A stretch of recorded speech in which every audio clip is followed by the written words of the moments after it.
अस्सलाम वालेकुम friends, welcome back to Top Smarties. Drama serial Mayi Ri आखिरकार एनी एक बेटी की मां बन ही गई। बेटी को खूब अच्छे से पाल रही है, उसको टाइम दे रही है और साथ ही साथ अपनी स्टडी को भी इग्नोर करना नहीं चाहती। सुबह ही सुबह यूनिफॉर्म पहनकर किचन में गई तैयार होकर नाश्ता करने के लिए, तो वहाँ पर समीना बैठे चाय पी रही थी। एनी को देखकर हैरान हो गई और कहने लगी कि अभी भी कॉलेज जाओगी, अभी भी अपनी स्टडी करोगी? तो एनी कहने लगी, बड़ी अम्मी मैं अपनी स्टडी नहीं छोड़ सकती, मैं बेटी को भी संभाल लूँगी और स्टडी भी कर लूँगी।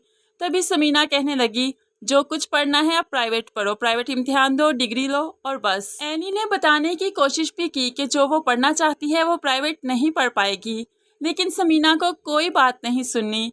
इसीलिए तो एनी आंखों में आंसू लिए आयशा के पास चली जाती है, जिसके पास अपनी बेटी छोड़कर कॉलेज जा रही थी। जाते ही अपनी बेटी पकड़ने लगी तो आयशा कहने लगी, क्यों, तुम तो कॉलेज जा रही थी ना, फिर वापस क्यों आ गई? एनी बेटी को पकड़ते पकड़ते रोने लगी और माँ को सब कुछ बता दिया। तभी आयशा उसका हाथ पकड़ लेती है और कहने लगी, बेटी को मैं संभालूंगी, तुम कॉलेज ज़रूर जाओगी, क्योंकि मुझे एहसास हो चुका है कि औरत की पढ़ाई कितनी ज़रूरी है।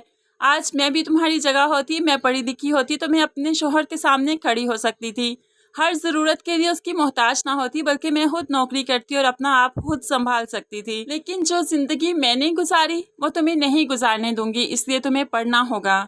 अब यहाँ रात के वक्त एनी बैठी अपनी बेटी के साथ खेल रही है, उसे खिलौनों से खिला रही है। खिलौनों से तो उसने खुद खेलना था, लेकिन आज बेटी के लिए खिलौने ले आई। तो समीना भी वहाँ पर आ जाती है और सासों की तरह उसे समझाने लगी, बेटी को फीड करवाया है क्या? तो एनी चौंक कर समीना की तरफ देखती है कि अभी ये इम्तिहान भी बाकी था। समीना उसे समझाने लगी कि इतना परेशान होने की ज़रूरत नहीं, हर औरत को ये कुछ करना पड़ता है और ये बेबी के लिए बहुत ज़रूरी है। माँ का दूध बच्चे के लिए बहुत ज़रूरी है, इसलिए बाकी दूध अभी तुम इसे नहीं दे सकती, अभी सिर्फ इसे तुम्हारा ही फीड करना है। इसलिए मैंने कहा था कि तुम कॉलेज नहीं जा सकती, क्योंकि बच्चे को वक्तन फ़क्तन दूध की ज़रूरत पड़ती है। एनी आंखों में आंसू लिए फिर से समीना को देखती रही। अब फाहिर के नाम जो सारा बिजनेस हो गया तो वो कुछ लापरवाह सा हो गया कि जो कुछ भी है मेरे नाम पर 18 साल के बाद लग जाएगा।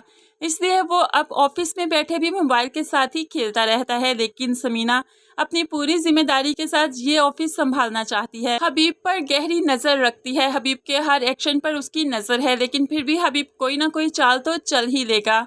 लेकिन अभी तक वो कुछ भी नहीं कर पा रहा है, इसलिए तो आकर रहीला से कहने लगा कि हालात बहुत मुश्किल हो चुके हैं, भाभी का ऑफिस जाना मुझसे बर्दाश्त नहीं हो रहा। तो रहीला कहने लगी, हम ऐसे हाथ पर हाथ रखकर नहीं बैठ सकते, कुछ ना कुछ तो करना पड़ेगा। सबसे पहले तो साइका आपा को यहाँ से निकलना होगा, ताकि फराज भी इस घर से निकले और वो कारोबार में कोई भी मुदाखलत ना कर सके। लेकिन फराज की जो शाजिया से दोस्ती हो गई है तो वो तो अब हवाओं में उड़ने लगा है। वो साइका को धोखा देने में 1 मिनट नहीं लगाएगा, सिर्फ शाजिया की तरफ से ग्रीन सिग्नल मिलना ही तो बाकी है।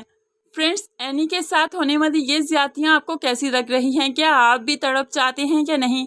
क्या आपको ये सब कुछ देखना इंटरेस्टिंग लगता है या इमोशनल हो जाते हैं? ज़रूर कमेंट्स में बताइएगा। मज़ीद वीडियोस के लिए चैनल को सब्सक्राइब करके साथ बेल नोटिफिकेशन ज़रूर प्रेस कीजिए, ताकि आने वाली हर वीडियो आप आसानी से देख सकें। अल्लाह हाफिज़।